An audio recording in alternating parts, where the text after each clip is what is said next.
to the Quiet Warrior Show, where we help top leaders find their pathway to incredible success and a lifetime of happiness. Here is your host, Tom Dutta, the Quiet Warrior. Well, welcome to the Quiet Warrior Show. My name is Tom Dutta, and I am the Quiet Warrior.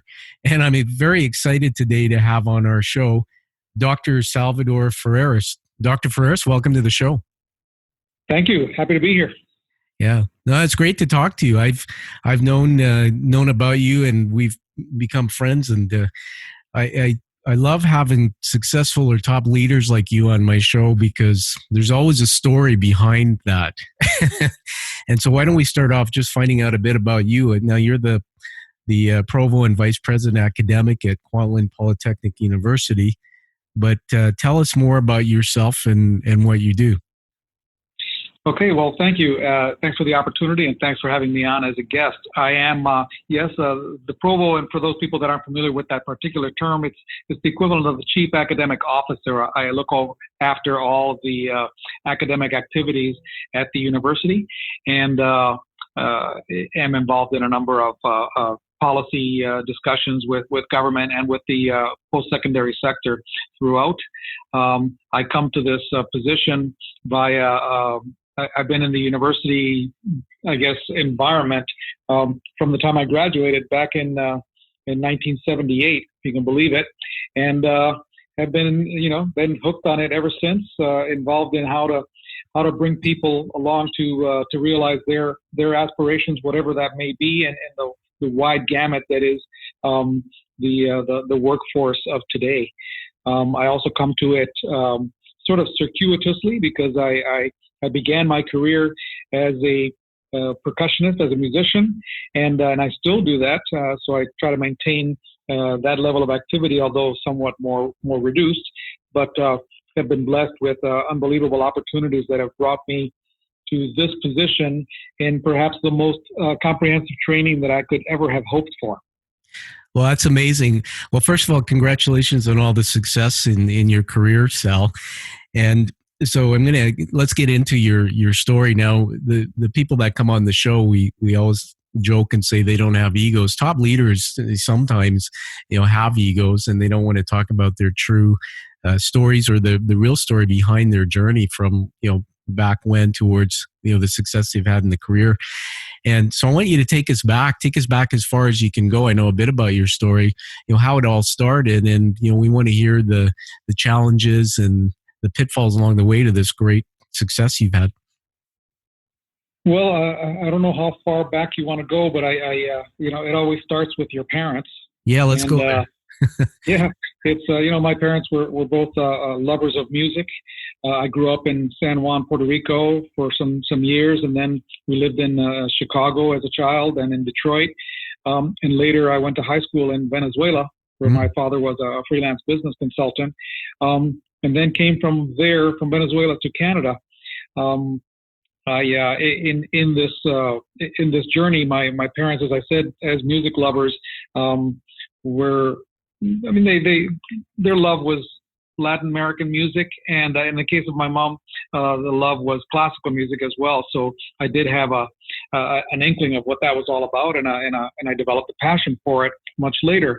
But I have to say, as I was a kid, they used to sing in the car. Those two sang duets, which used to drive me absolutely crazy. And I thought, oh God, I'm going to die back in this back seat here. But in fact, that stuff just kind of settled in my head and my brain, and it had a really profound influence much, much, much later that I didn't even know. During my university years, I was studying classical music and making a living as a drummer in a disco band, which kind of dates it for you. I had this big afro.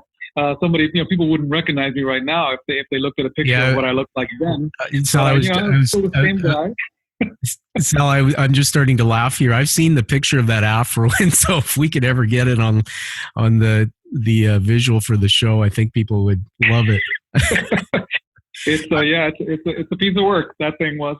Now, I have an interesting I had an interesting thought when you were talking about the car rides and listening to the stories, and then about how old were you back then? And a lot of people, back in their early days, discover now that that's really where the true passion in their life, the clues lie. How old were you back there? Well, keep going. I'm talking about. I would have been. This was 19. I would have been 8. Wow. My parents gave me this little paper drum set. It was a super cheap thing for Easter once, and I went at it. It was broken by the afternoon because it was kind of paper, but I had a great time, and I returned to it all by myself. They never sort of said, you should study music or anything like that. I just kind of drifted towards it. But the musical part of listening to them singing, well, that goes as far back as I can remember. Yeah. And so you discovered this passion for music, and there's a lot of people out there who become, top leaders, and they have passions, but they don't hear that call to adventure and do anything with it. What to keep us going in the story, but what did you do with that, and what triggered that as an idea for you to infuse into your life?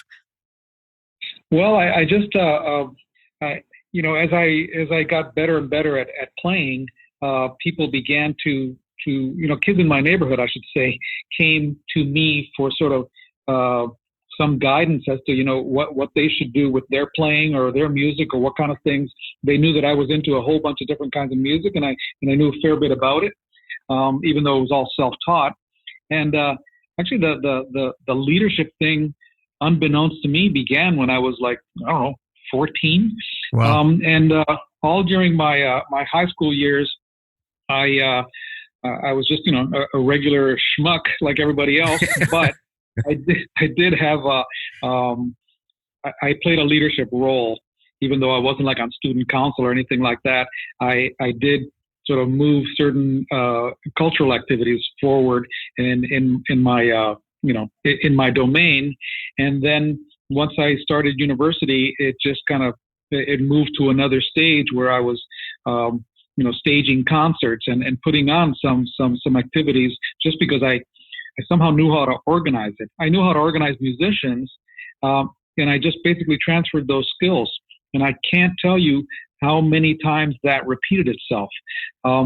It was, for me, it was just, everything was a wonderful opportunity to showcase something that I felt extremely comfortable in, and I loved doing. I actually didn't think very much about it. I just did it. But as people began to reflect on it, and much later as I began to reflect on it, it was that the one thing that I loved, and it's with music, for example, like other arts and other professions, you can only give it away. Exactly. And so that brought a sort of a more humbling character to that work, and it's moved. The bigger the things I did, the more exciting and more impactful my activities have been, the more it's been about the thing and not about what you mentioned earlier about the ego. The ego has I guess the ego helps you with the confidence, but it doesn't help deliver the passion. The passion you just have to unleash it and let it do its thing. No, I'm mesmerized. I mean, your story's fascinating to me. Since I've known you, Sal, you've got this level of confidence or enthusiasm. I think that's a big part of the creativity that is in you, and it's unique. I want to make a slight correction. You said a schmuck. I'd like to suggest it's a schmuck with an afro. Okay. So now here you are, and you've got this music passion in you, and you go into the academic world. Just keep this story going for us. What was that all about? And if you can touch on something you shared with me, I believe you shared with me a while ago about something about a Motown connection or something. Oh yeah. Well, there's a few turning points that everybody will encounter somewhere in their journey, and sort of towards the latter years of my my university years, here I was, trying to complete a Bachelor of Music in Performance, that intensive as it is, that has points you towards a much longer educational career. It wouldn't end there. And while I was doing that, I was playing in a band in Detroit. It was it was sort of like a funk band. It wasn't the disco band that I referred to earlier. This one was a funk band, and at a time when funk was huge, especially in Detroit, and it happened to be that the band had reached a level of maturity and success that we were going to be signed on to Motown Records. I remember meeting with George Gordy, the one of the co-owners of Motown Records, and I'm sitting there thinking, Jesus, here I am on the verge of what at that time would have been, pretty darn successful touring career with one of the biggest, record labels around. And I had to make a decision. Do I really want to do this, or do I want to pursue whatever it is that's driving me to do the stuff I'm doing with university? And I slept on it a number of nights, and I made a decision to, no, I'm not going to sign on. They can find some other drummer. Somebody else can do the tours. I'm going to leave this band, and I'm going to go back to what I think I should be doing. I had no idea what this would, how this would turn out, and no small part of me thought that was going to be the biggest mistake of my life. But I thought, I guess I summoned the courage to say no. I have to make a couple of big decisions in my life. I think this is one of them, and that kind of unleashed that sort of next several years of development. And based on that decision, everything else is shaded. And I never look back with any regret. I just thought, what a great experience as a young musician to have even touched upon Motown Records, that they would even think that I was worthy of that kind of work. Well, that's amazing. I mean, what a huge opportunity. And I'm glad you said that, because I was going to ask you, when you look back, Sal, do you regret that? And you said you don't. And here's the thing, and I know you know my book, The Way of the Quiet Warrior. I wrote about this, that we're on this unthinking treadmill, and sometimes we get placed into a career or a situation and we think that's where we belong, but really the truth lies somewhere back in the past, and in some passion or something that we're doing. What I'm amazed at is not only did you make that big decision, which I honor, and it's character, but even when you look back now, instead of having regrets, it seems like you've turned that into something great by furthering, not just working in the university, but furthering your musical career. So keep us going in the story. Tell us more about what you're doing, and also if you could talk about at Kwantlen and the work you do there. How do you keep up with your passion when you have a high stress top executive job? What are your lessons in leadership for us? Well, the passion is the nuclear engine behind everything that I do. Once I arrived at a more comfortable place in terms of understanding what my values were and my desire to give, this sort of service mentality is perfectly suited to the position that I do. During the formative period that led to this, I had no training in administration. Towards the years before I began to take on administration, I had taken a few courses in conflict resolution because I thought, at some point in my life, this is going to be really useful. Yeah. Although I have to say, if you want to learn conflict resolution, go on tour with a band. You'll learn it better than any other workshop you could ever go to. But nevertheless, I did move a lot of those elements of discipline, of goal setting, of trying to bring a team of people together to inspire them or to inspire others. I just had an opportunity to do that, and in doing so, I was able to exercise those very techniques or those very elements in my work, and I do so every day. It's surprising how much I actually am able to carry over, and how transferable all of these skills have been. But it's still the same. You're motivating people. You're communicating a message. You're trying to do stuff together, and you have a love for people, and that's why you work with people. And you have a love for students, and you have a love for learning, and it's not hard to tie those together when it's part of your inside, your driving passion. No, that's pretty amazing. I'm just mesmerized, Sal. You found a way, and they say that people who actually, they say people who don't have passion in their career, or if they're a business owner in their business, they'll have a very unhappy career or business life. And it sounds like you found a way to infuse the passion from your talent and music into what you do. I love the transferable skills analogy, um, and it's awesome. So I'm going to put you on the spot and ask you to tell us what have been the biggest challenges along the way, and it could be in life or it can be in business. And how did you keep moving through that? Well, the biggest challenge in life was, I think, understanding that I can't work as an individual. The most challenging person, the person that has challenged me the most and has, enabled pretty much everything that I do to happen is actually my wife. And it's something that I wanted to get to at a certain point. You go through all of these journeys, you come across all these intersections, and you need a sober second thought or a sober second opinion. And my wife Janet has been that pillar. It's not that she's been there to support everything I do, and she certainly has not. She's been the one to say, why are you doing this? And what's the purpose? This is not you. If it's not you, why are you doing it? And she forced me into the clarity, or the relative clarity that I've had on different projects here and there, and has kept me true to my task. And I would not have been able to do it without her. And then later, when we had kids, I would not have been able to do it without having raised two now adult kids. So it's been the intersections or the great catalytic influencers have been real close to me, and they've been my family. Yeah, I was just going to say, I think we've just learned that one of the things to success is having a good support network behind you. Family is everything, right? That's right.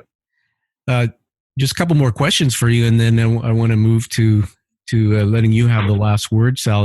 And so along the way, there was some research that was done on 90-year-olds. I've mentioned this before in another show, and this was Canadian research, and they said, what are the top 3 regrets at age 90? And at the end, these were the top 3. I didn't take enough risk, I didn't reflect enough, and I didn't leave a big enough contribution. You're an amazing guy with a lot of success and passions. What's your biggest regret so far, if you have one, or what do you think you need to do more of going forward? Well, what I need to think of doing more is something that I've started doing in these last few years more than I had ever done before, and that's reflecting. Mm-hmm. I was moving so fast and trying to get so many things done at whatever level of achievement they needed to be done, that I often didn't take the time. It's not that there wasn't time. There always is time to reflect, but I just didn't take the time to look back and look at either the accomplishments or the flaws, so that I would avoid doing one of those things again. So I regret not being more able to reflect. I'm not a journal writer, and I never have been. Yeah. And even though I've tried it, I find it extremely difficult to do, and I put it down after just a couple of minutes. So I've abandoned that, but I do reflect a lot, and that's something that I learned in the latter years. That's awesome. And what's a piece of advice you would give to, I guess, young entrepreneurs, or maybe that millennial generation we hear about, that are going into their careers to climb, the corporate ladder like you have, but maybe now there's some truth that there might be some passions they have in the past. What's your advice to them? You have to be humble. You have to be open. You have to listen to those close to you that are, that can give you that other opinion, that other thought. And you have to be prepared for some pretty hard work, but the rewards are unbelievable. And the difficulties or the challenges of inherent in any particular career path are actually made so much simpler once you have a really solid sense of what your values are, and that you understand why you do what you do as a person, not what you do as, in your particular profession, but why you do, what motivates you as a person and what brings you joy. You got to go there, because that's going to drive you much faster than anything else you could, lay on top of your training. That's pretty amazing. My daughter's in third university now. She's 20. She'll be home soon for Christmas, and I want to have her listen to this talk because she's right at that point. So you've inspired us. One more question, then we'll move to wrapping up here. And if I met you on the street, Sal, and I didn't know who you were, and I said, after we introduced, I said, so what's your purpose on this planet? What were you put here to do? What might you say? Oh, God. Well, I haven't had an alien ask me that yet, but my purpose on this planet is just to move us forward one more step. I can't, I'm just one, very, very small person in a very complex and big world, and I play a part in its history. And if I can play a part that is positive and progressive, and to move my particular history or those that are, touched by my work one step further so that they can continue their work, then for me, that multiplier is a huge thing for me to contribute. I'm here to celebrate life, to share joy, and to move people forward. I think that's brilliant, and thank you for sharing that. I'm honored to have you on the show. That's what they say, that far more, Sal, than careers and objectives and goals in our businesses. There's people who get stuck even with mental illness challenges or life challenges. Everybody I talk to who's an expert says, go find your joy, go do something that brings happiness. And you sharing your music and performing, my friend, other than the work you do in academic, is moving the world forward. So I have 4 words I want to honor you with. I do this. Number 1 is you are clarity. There's no question. You are clear in your thoughts. You are music and joy. and you are leadership, Sal. You are an incredible leader. And so why don't you wrap up and tell us where people can connect with you? I know you do this show, Drum Heat, and other things, but where they can find out more about that. Well, I tend to keep a fairly low profile until it comes to showtime, and then I use the big publicist to put out, all the major media outlets in the city. That's where I announce the shows. I do a lot of private shows too, so those don't go out into the media. But the public shows that I do are in the large venues, and you'll hear about another one. I have a big one coming up next November, but I'll do a few smaller ones before then. Just the regular media. Newspaper, Georgia Straight, and the many feeds on the web. That's awesome. Yeah, I'm going to definitely look for that. I went to your Drum Heat. I was blown away, and I'll be back. And you play for the VSO and do different things like that too, right? I have. I don't do that anymore. I played for the CBC Orchestra. I was the principal percussionist for the CBC Orchestra, the radio orchestra. Yeah. And with this kind of work now, I just work with my sort of Drum Heat ensemble and some other Latin American musical projects that are keeping me happy. Okay. Well, on that note, congratulations, and thanks for being on the show. Will you come back again in the future? I would be happy to. Thank you very much. It's been a pleasure. All right. Thanks, Al. It's been an honor. Everybody, bye-bye. Continue to find your passion and live life with that purpose, and live life the way you deserve and desire. Thank you for listening to The Quiet Warrior Show. Create is a motive-based leadership development firm. www.kreat.ca